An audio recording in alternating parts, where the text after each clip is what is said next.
Buenas, un día más estamos aquí en el Museo Poético. Como invitada tenemos a Consuelo de Cisneros. Para mí es muy importante en mi carrera artística y bueno, fue un placer encontrarla. Ahora explicaremos cómo nos conocimos y bueno, voy a darle paso. Buenas, Consuelo, ¿qué tal estás? Muy bien, Ágora, encantada de verte. ¿Qué tal? ¿Cómo llevas este confinamiento y esta cuarentena, por así decirlo, que aún estamos en ella en algunas partes de España?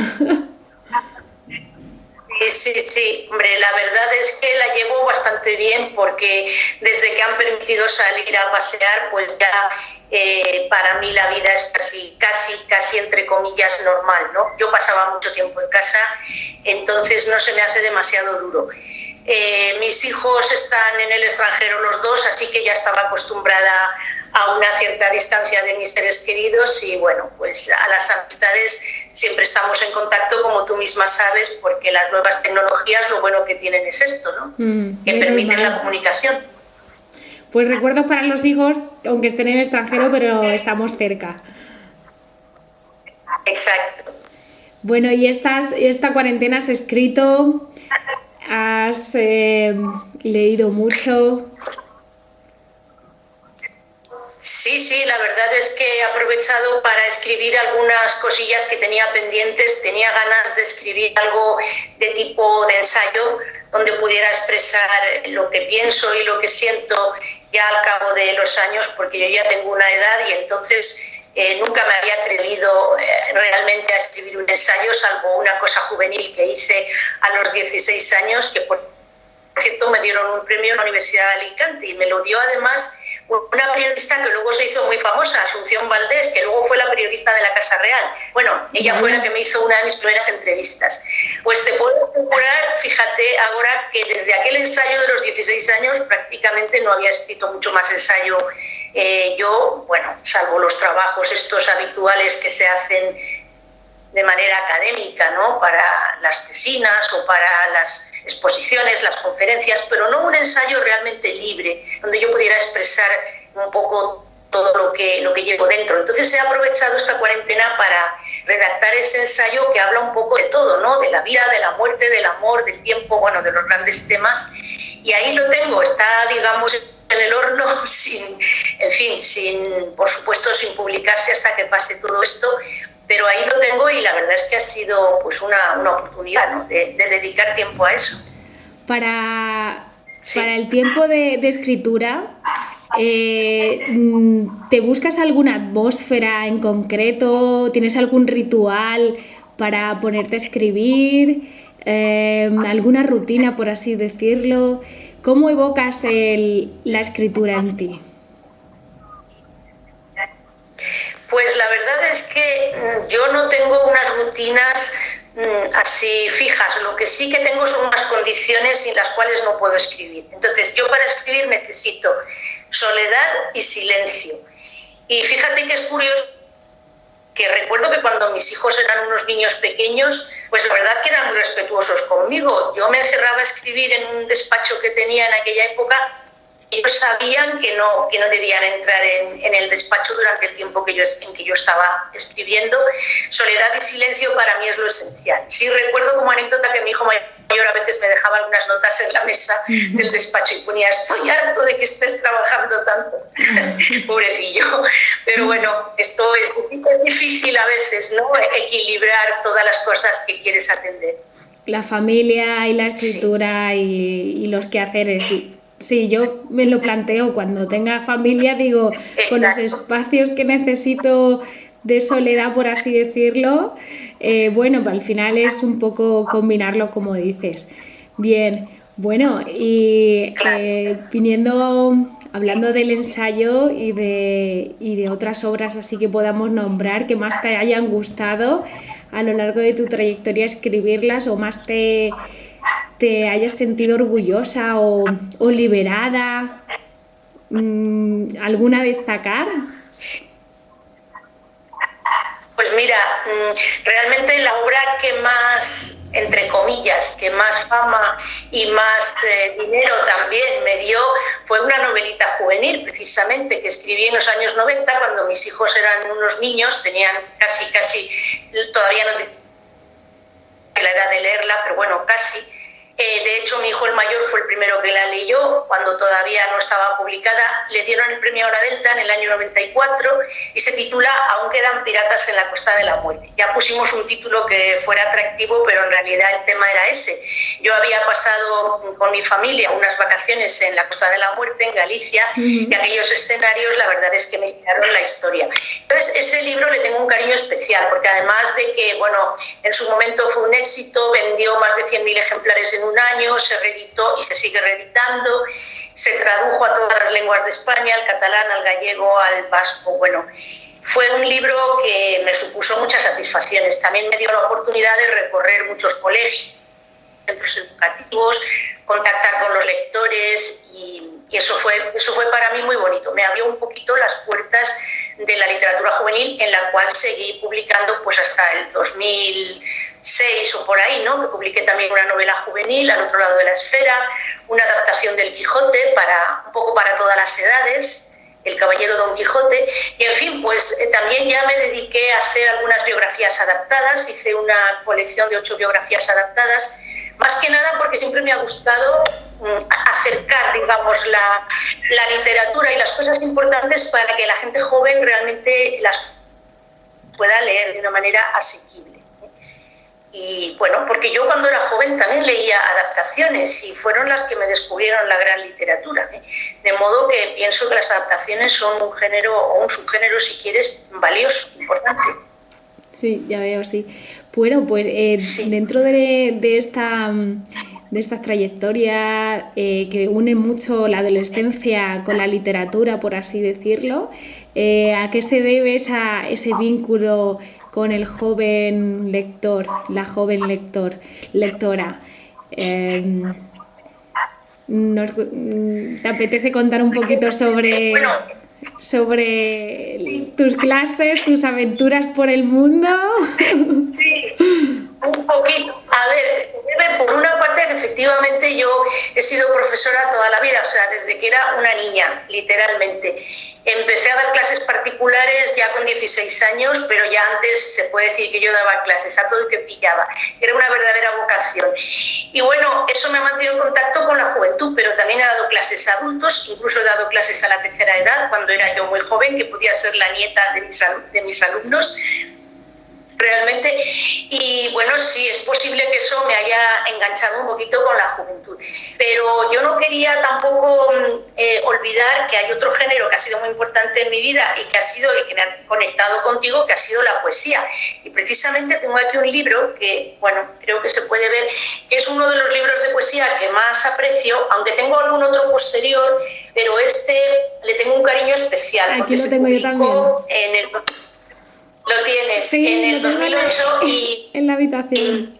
Y recoge como 2 poemarios en uno. Por una parte, sí, 24 sonetos, que es la segunda parte, pues fue una obra que hicimos con fines solidarios cuando yo estaba trabajando en la Escuela Europea de Luxemburgo. Entonces teníamos amadrinada una escuela de Guatemala. Claro, nosotros estábamos en un país muy rico y nos parecía una vergüenza no poder ayudar a la gente que estaba peor que nosotros, ¿no? Y entonces estos 24 sonetos se hizo una edición de lujo a un precio muy caro, se vendió totalmente la edición y con eso se pudo ayudar a aquella escuela que cada año les dábamos algo. Por ejemplo, un año se les dieron ordenadores, otro año se pusieron cristales a las ventanas, bueno, cosas así, ¿no? Era un proyecto muy bonito, entonces yo me siento muy satisfecha de haber puesto mi granito de arena.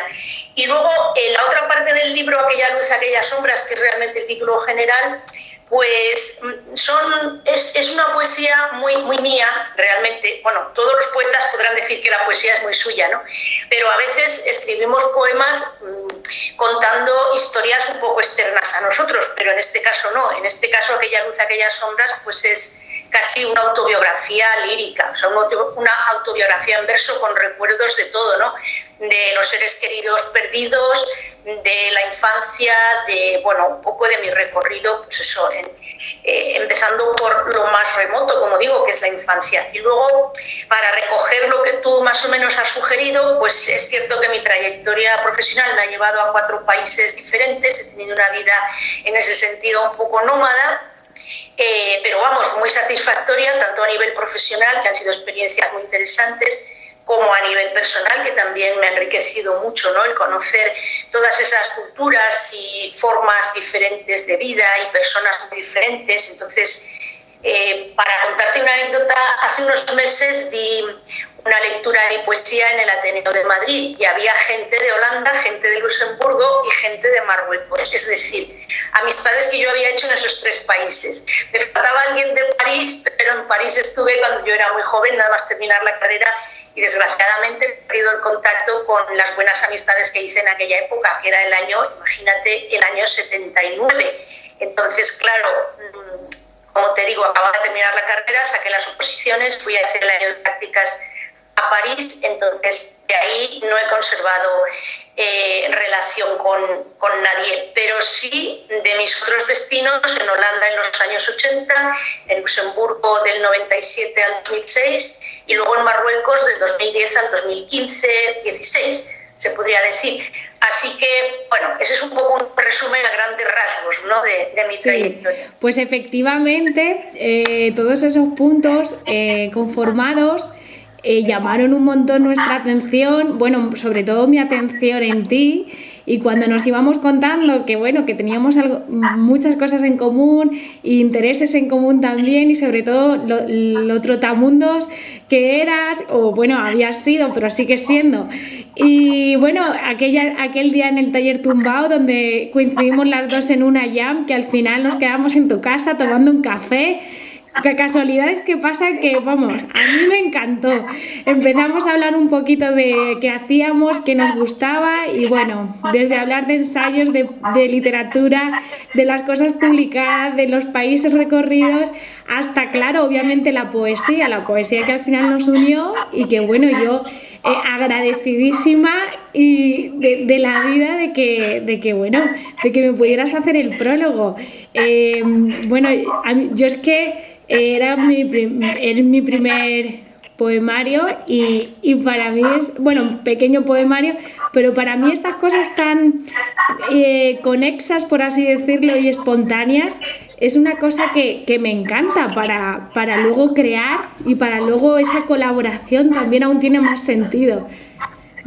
¿Te pasa normalmente cosas tan conexas y tan casuales?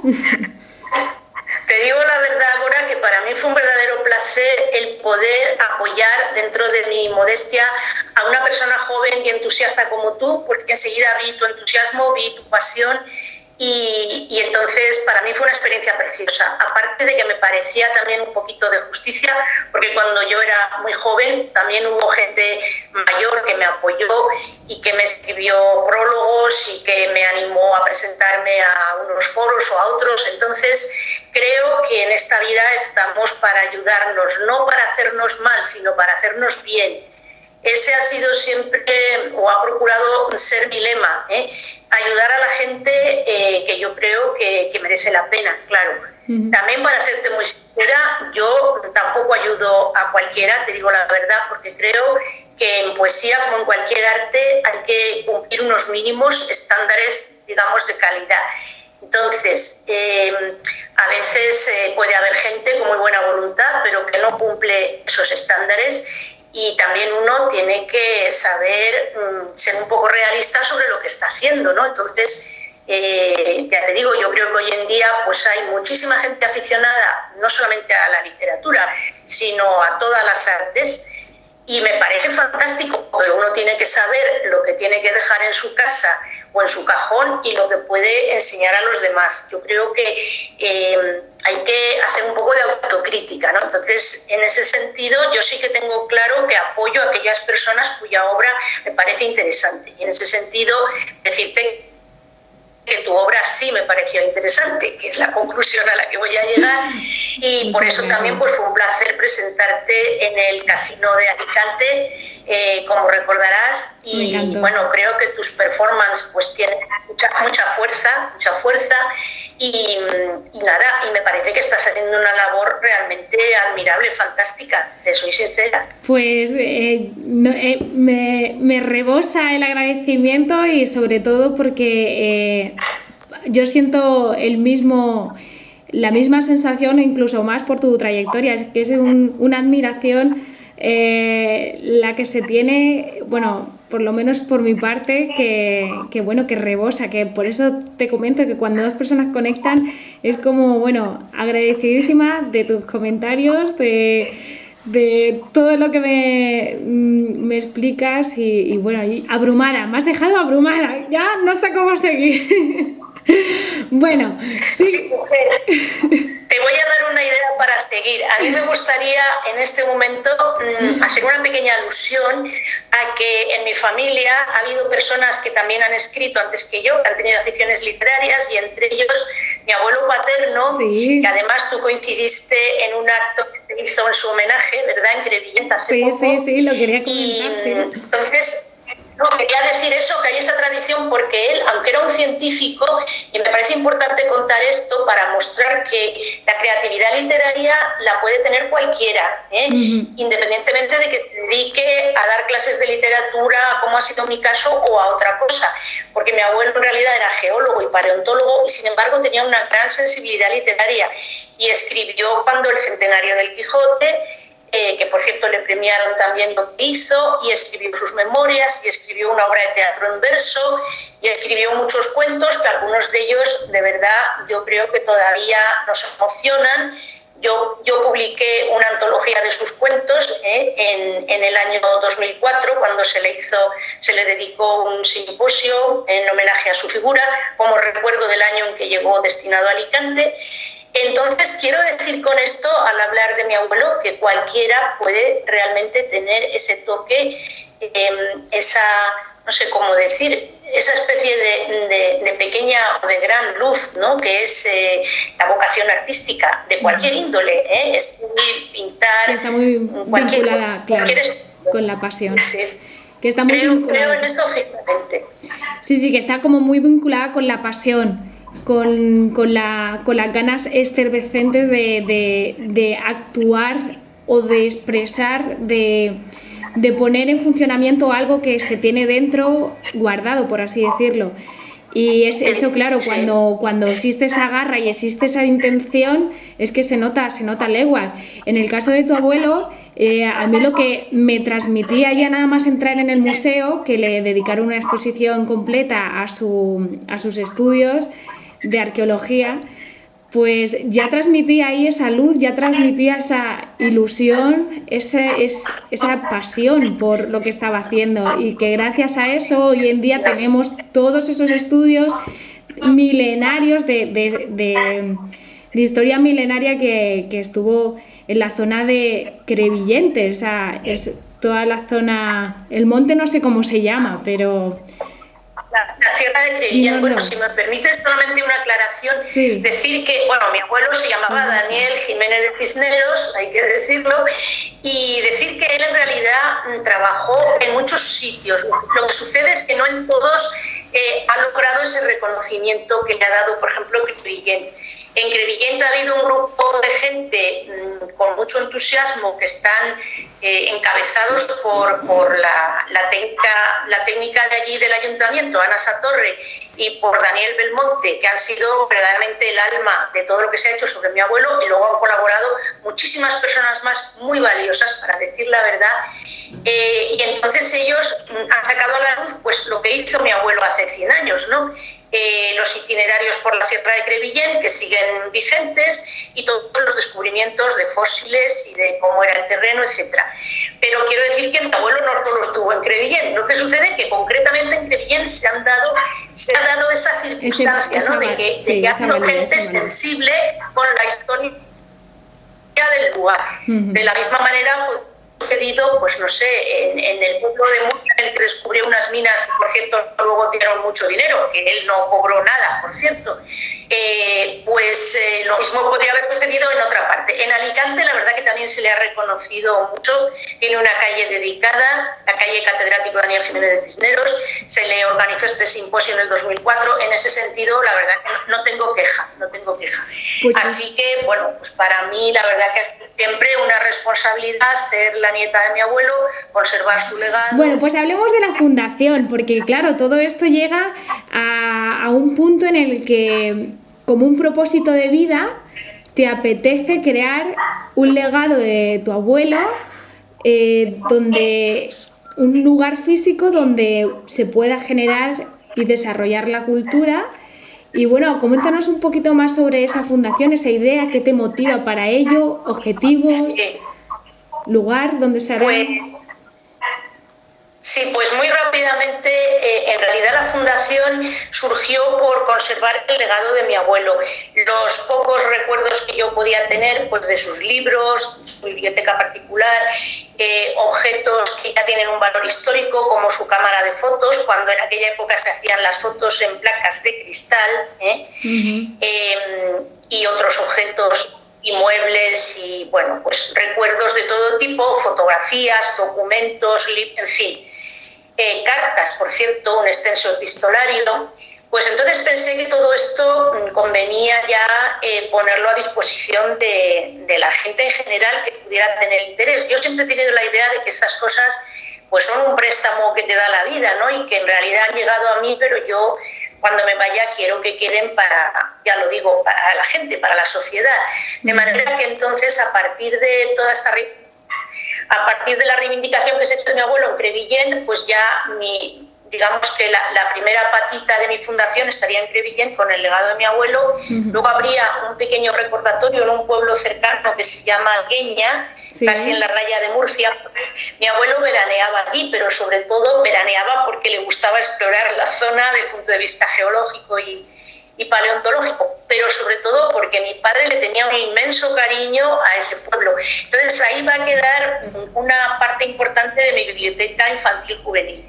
Es un pequeño regalo que le hago al pueblo, pues para que conserve la memoria de la familia Jiménez de Cisneros. En Alicante capital, por supuesto, había que hacer algo. Entonces la fundación ya ha adquirido, y la fundación todavía no está legalmente constituida porque debido al coronavirus ha habido una serie de, digamos, de procesos que se han quedado un poco interrumpidos, ¿no? Pues citas con ayuntamientos y gestiones que había que hacer, pero en todo caso la idea está y el sitio también. En Alicante habrá un pequeño local que estará además en la zona de Edusi, muy cerca de las cigarreras, y en ese pequeño local pues va a haber efectivamente una especie de recordatorio del paso de la familia Jiménez Cisneros por Alicante, 4 generaciones, desde mi abuelo, mi padre, yo misma que soy alicantina, y mi hijo mayor que nació en Alicante, que ahora mismo está destinado en Naciones Unidas, en Nueva York, como consejero de prensa. Entonces, el hecho de que además, bueno, pues un alicantino también haya, entre comillas, llegado tan lejos, creo que también es bonito, ¿no? El reconocerlo. La familia Jiménez de Cisneros se puede decir que ya está en Alicante porque yo estoy instalada en Madrid ya desde mi jubilación, pero mantengo lazos con Alicante y justamente si quiero establecer ese pequeño local, ese pequeño, podríamos decir casi pues una especie de mini museo, pues es con ese propósito. Y luego ya mi biblioteca personal y mis cosas personales, eso ya pues bueno, estoy pensando en dónde ubicarlo porque bueno, es evidente que también he acumulado a lo largo de mi vida muchas cosas y toda mi trayectoria que de algún modo querría dejar también, ¿no? Dejar recogida y ordenada sobre todo. Esto es lo que te puedo contar por el momento, Ágora. Pues he encontrado mucho apoyo en muchas... Qué interesante es. Interesante y bueno, menudo orgullo de familia, de generación, cultura intergeneracional, aportando al mundo, poniendo las semillas que de generación en generación van creciendo. Es una maravilla ver cómo el legado de tantos años va haciendo fructífera al final cada generación una nueva versión más pulida y al final como más interconectada a varios puntos y a varias ciencias también, porque aunque seáis artistas, también estáis dentro de la ciencia del movimiento o actividad social, como es el caso de tu hijo, y luego pues de un poco de cambio del mundo, cambio de paradigma del mundo al estar metidos en investigación. Entonces, bueno, es para enmarcaros. Sí. Efectivamente. Sí, mi padre decía que él se sentía como un puente entre su padre y su hija, que era yo, y yo creo que todos somos puentes, ¿no? Esa sensación de que vamos transmitiendo cosas, vamos pasando de unos a otros, una especie de, no sé, de legado, de valores. Entonces, efectivamente, pues en esas 4 generaciones ha habido investigación científica, ha habido una vocación jurídica, que fue la de mi padre, después mi vocación se puede decir que casi estrictamente literaria, y luego mi hijo, que ha tenido una vocación por la comunicación y que está metido en la comunicación y lógicamente pues en lo de ahora, es decir, ha abierto un Twitter para el fomento de la lengua española en Naciones Unidas, por ejemplo, y ha abierto una serie de redes sociales, pues sobre todo pues eso, ¿no? Para seguir, para hacer presente la lengua y la cultura españolas al otro lado de Europa, y me parece que también es muy interesante cerrar de alguna manera con él esto, que bueno, sí. Cerrar en lo que se refiere a Alicante, por supuesto. La vida sigue, tengo 2 nietos preciosos, todavía no sabemos a qué se dedicarán porque tienen 14 meses, pero en fin, que la vida sigue, eso es lo bonito. Sí, seguro llevan buen pozo para crecer. Yo creo que esto ahora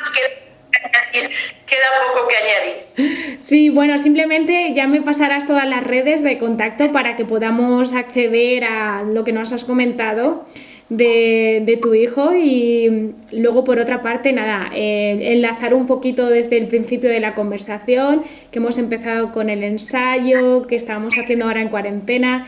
Hemos hablado un poco de tus obras, de más de 16 libros publicados que tienes, de tus viajes, de cómo nos conocimos, de, bueno, al final toda esta conexión que solamente me queda aportar a mí la visión mía personal para contigo, que eres como un ángel que aparece de momento en el camino y te hace exigirte y llegar a tener el potencial que realmente están viendo en ti y que realmente tienes y que no te has dado cuenta. Entonces es como la llama, eres como la mecha que enciende la llama. Digamos que eres para mí la mechita, la chispa, y Muchísimas gracias. Muchísimas gracias. Ahora, antes de terminar, me gustaría, si me permites, hacer una referencia, porque yo también tengo otro hijo que es un gran científico, que además ahora mismo está también, porque es epidemiólogo, sí, está por eso decía un poquito ligado al tema tan actual del coronavirus. Y me gustaría mencionarlo porque de alguna manera es el sucesor más inmediato que tenemos de mi abuelo, el científico. Es decir, es el bisnieto de un gran científico también.